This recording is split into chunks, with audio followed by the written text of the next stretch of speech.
I'm going to show you how to make one of my favorite puzzles, which is the decoder jar. It uses a latch lid jar as a base, attaches a lock, and has a really simple puzzle on the outside. This is a great way to add some novelty to a gift because you have to solve something or else you cannot open the gift. The latch lid jar is perfect. You can use any type of lock, and as long as it fits on it, you cannot get to what's inside. In this case, a really cute cupcake till you solve a puzzle.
Okay, I'm going to show you how coding works, even though you really don't need to assign numbers until your jar is finished.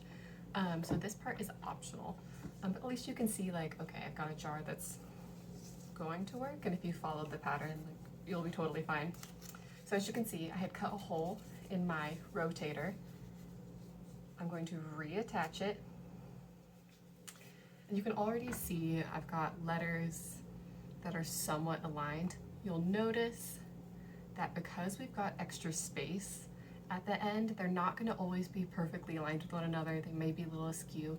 That's okay. This jar is actually pretty forgiving, as long as you don't have like super close together spaces. What we are going to do is we're going to start with A, go through the alphabet, and assign each alignment a number. Those numbers are what you're going to use to basically match your lock's code. So let's start with A. Rotate. Okay, you can see my two A's are lined up. So when those A's are aligned, in my actual finished jar, my finished rotator, I'll also have a space that'll show. it can look different. This is kind of just a test, but we're gonna see that only when these two A's align do we reveal the number, and you can assign whatever you want. I'm gonna say you got a 4. Alrighty, so we'll keep rotating. I got B, so let's see what happens. When I have my B align, this space shows up and we'll assign it a different number, let's say 7. And we can keep going like this. I'm actually not going to do the whole thing because it'll be very boring to watch. What you are going to get though is different numbers showing up depending on the letter alignment you have. We have 9 letters. That means you can have 9 numbers. I will usually swap out either a 0 or a 9 depending on what lock number I'm using. But really it's up to you. I've got some other jars that I use multiple of the same number. If you've got a combination lock, those tend to repeat numbers. So the actual thing that appears is flexible. And I will go over how to do that in my guide a little bit more. But for now, let's see how we can turn this ugly paper draft into a really, really cute decoder jar.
So while the nicer version of our puff balls is drying, let's decide which color alignments we want to reveal our locks code.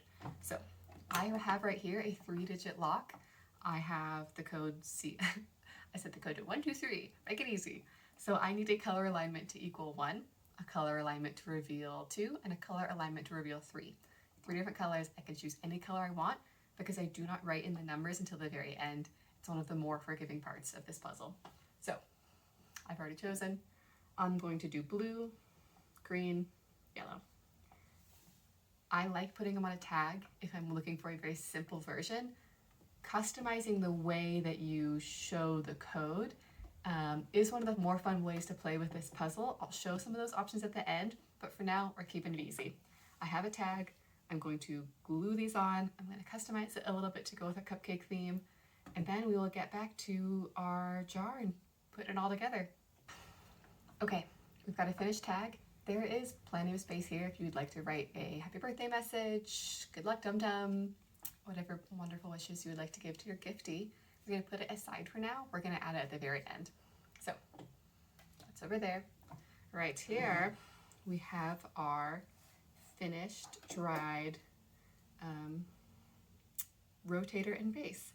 So if we remember from our draft version, we cut a hole in it. We need to do that again. You can cut a hole in between any of these. It doesn't really matter.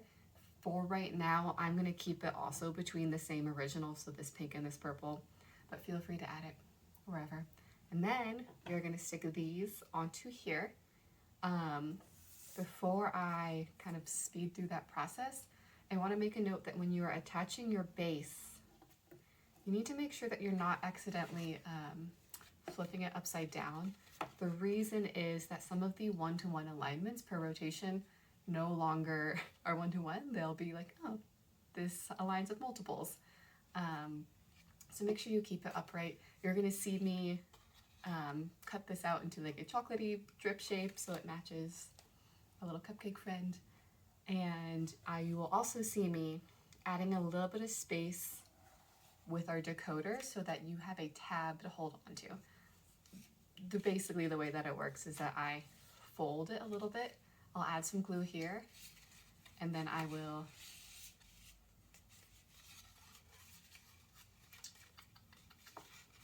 basically make it like this so that somebody has something easy to grab onto when they rotate. The base is going to be taped directly to this so that it doesn't rotate. It doesn't matter so much, but it can just make it a little bit flimsier.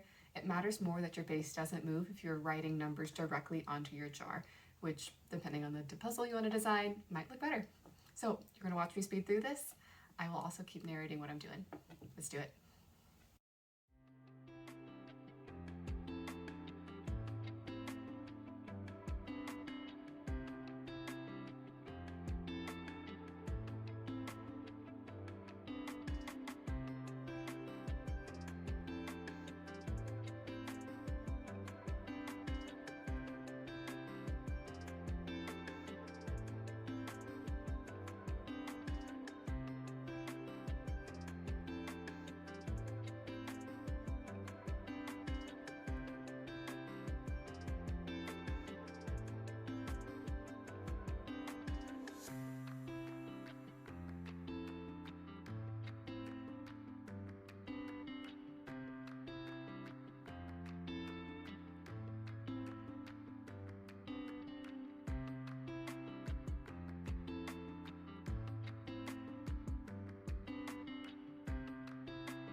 Alrighty, so our jar, she's looking pretty cute.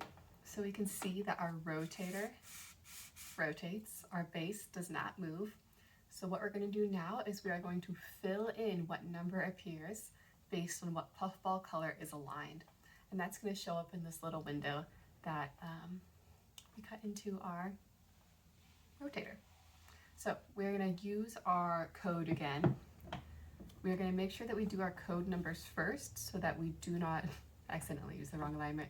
Be easy enough fix, but this is the best way to do it. So we're going to make sure that when blue aligns, shows 1, green 2, yellow 3. And all you're going to do is you're going to go rotate your rotator so that I have, okay, blue aligns. When those are aligned, I'm just going to handwrite into this window. I have a Sharpie. My latch is in the way, it's okay. So I'm just gonna write 1, easy. And I'm going to keep going around. I'll let myself speed through this next part. Even though my code is 1, 2, 3, you do not need to go in number order. So I'm gonna mix up the numbers. Because there are only 9 spaces, you can opt out of either like a 0 or a 9. Just depends on the code you want to do. Just know that you're not going to be able to use technically all 10 numbers. So choose wisely. Let's do this.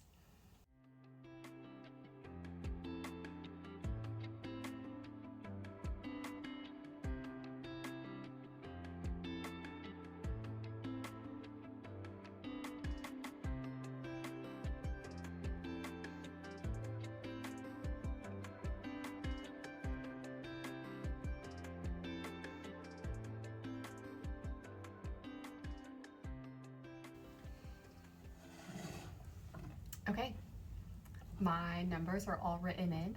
I think I left out the number 9. I added a 0 in there, doesn't really matter. So now that we have this done, we are going to add our label put our cupcake in there, and we've got a decoder jar.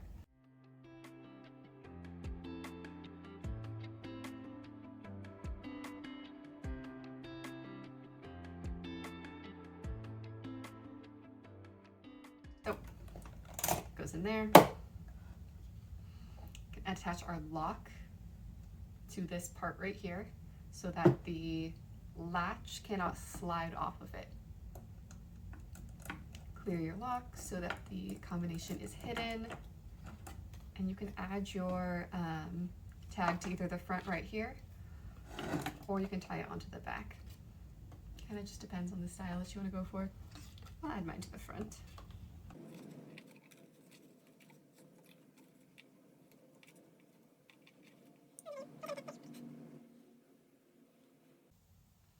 Okay. So I can add a note right there. Besides that, this jar is locked. It has a code that you can decode. I'm now going to walk through some of my variations and show you how the different decoder jars that I've made are similar to and different from this very base jar. But if you are like, I'm good to go, then go. Be free. Puzzle. I'm proud of you. Okay. All right, we're going to take a look at some of the variations I've made with these decoder jars. So once again, we've got our simple jar. There are 4 elements of every single decoder jar, and I'm going to show you how those 4 elements show up in these jars, even though they look very different from one another. Those 4 elements are our base that doesn't move, our rotator that does move, our lock, which has our code, so those are kind of one, and then there has to be a way to decode. And the way that we decode for this jar is you align and a number shows through the window. So let's see how those show up in here. Let's start with this pink cake jar. You can see right away that I'm using a different type of lock for these jars. These are the combination locks that you may have had in like a high school locker. They are still technically 3 numbers, but because they're double digits, you can use 6 numbers. By making them sort of like a group of 2 1 numbers, 2 1 numbers, 2 1 numbers. I'll show you what I mean, if that was a weird way to say that. So, big cake jar. How is it similar? We have a base that doesn't move, a rotator that does move. The rotator, you'll notice, is on the bottom instead of above these puffballs. It doesn't matter. Again, you're writing in where you want your numbers to appear, so it totally depends on your design. Our code is hidden up here in this little frosting pattern. The camera's going to have a difficult time seeing it, but I have a Roman numeral 1, a Roman numeral 2, and a Roman numeral 3 above these little pairs of frostings.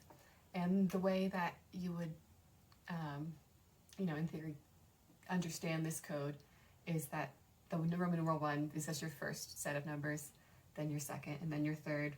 So going in a clockwise pattern, our first number is our purple, which we decode it the exact same way we do as our other one. Puffballs align, and we get the number 0. Great. Our next puffball was this white one. Let's get our whites to align all the way around. Okay. Those whites align, and we get the number 2. So our first number is 0, 2, or just on this combination lock, 2. So that is how you can customize it. I used felt to make this cute little frosting guy. And again, I used a cake theme because I think it's cute. All right, that's one. We have our butterfly jar. Our butterfly jar also uses a combination lock. You can see what's a little bit different though is that our base is not really there. It is just sort of this loose string of puffballs, and we have numbers that appear out in the open. So we know that we need a different way to decode because that window isn't there. Our combination is hidden on this butterfly right here. I thought it looked a little bit like butterfly eggs. I don't know if that's gross, but that's what I did. So you've got, similar to the cake one, 3 sets of 2. So our first number has the same, it's 2 whites in a row. And the way that we decode in this case is that when our puffballs align, we have a pink butterfly right here that looks identical to the pink butterfly right here, and that's the number that we use. So in this case, it's the number 0. The first number on this lock is 0. I hate it, but I cannot change these locks. They come this way. So that is our butterfly jar. One more thing that I did with this jar is that I included instructions for how to open a combination lock. When you're in school, it is muscle memory to like rotate and then you skip and then you land on it the last time. If someone hasn't done it for a while and you're not there to remind them, or you think they would do better with written instructions, you can write out, hey, here's what you do with a combination lock. Or you could just use an easier lock. Just do that, or don't, it's up to you. Okay, our final one. So I love this jar because it is very detailed. It's actually pretty simple. What's a little bit different about this jar is that there isn't 9 sets that we are aligning to reveal something. We actually have 15 sets that don't match. What we do is we have a little bee who is going to turn around and pollinate the flowers. What's a little bit tougher about this lock is that the code is hidden on the top. You've got all these flowers and you have a bee who is jumping from flower to flower as visualized by curled wire.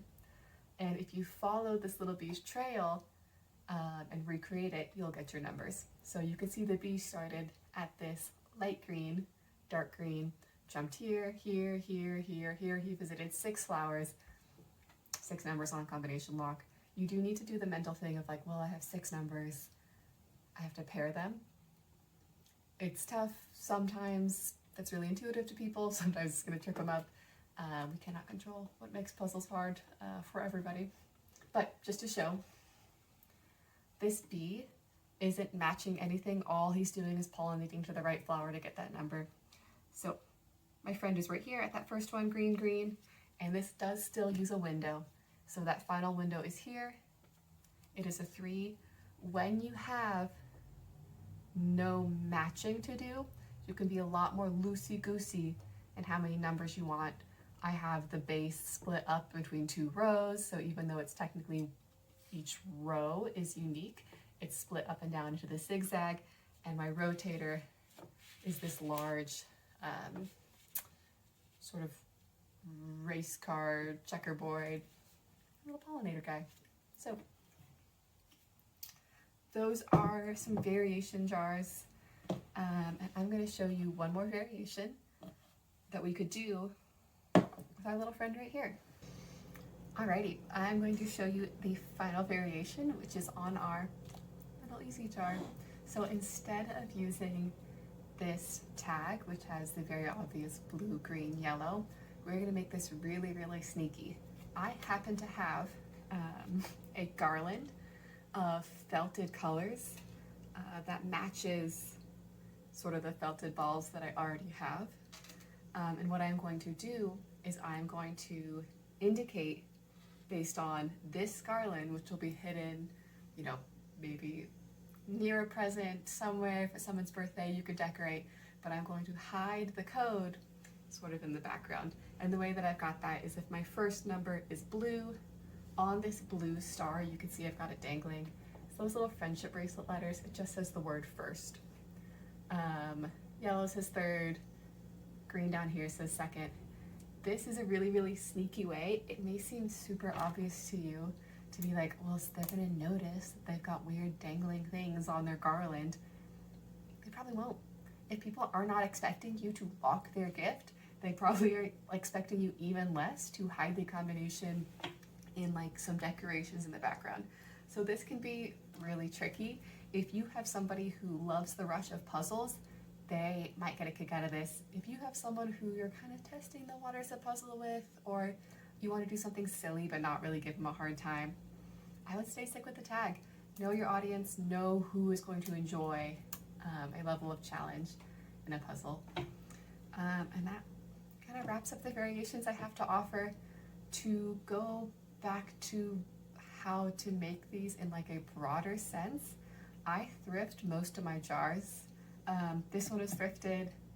I buy a lot of locks in bulk if I see them like in a weird sale. That's why I'm using this combinations lock, because I bought them. I don't really like using them for other puzzles, so I have them. If you need a lock, like, use one you've already got. Go buy them at a local hardware store. Raid your craft supply for paper. You can use regular like pom-pom balls instead of these wool ones. Use what you have, be creative about it. I'm not going to set up any affiliate links, so make something unique that reflects you and your gifty. And besides that, I hope you have fun in a good way. Puzzle goodness. Bye.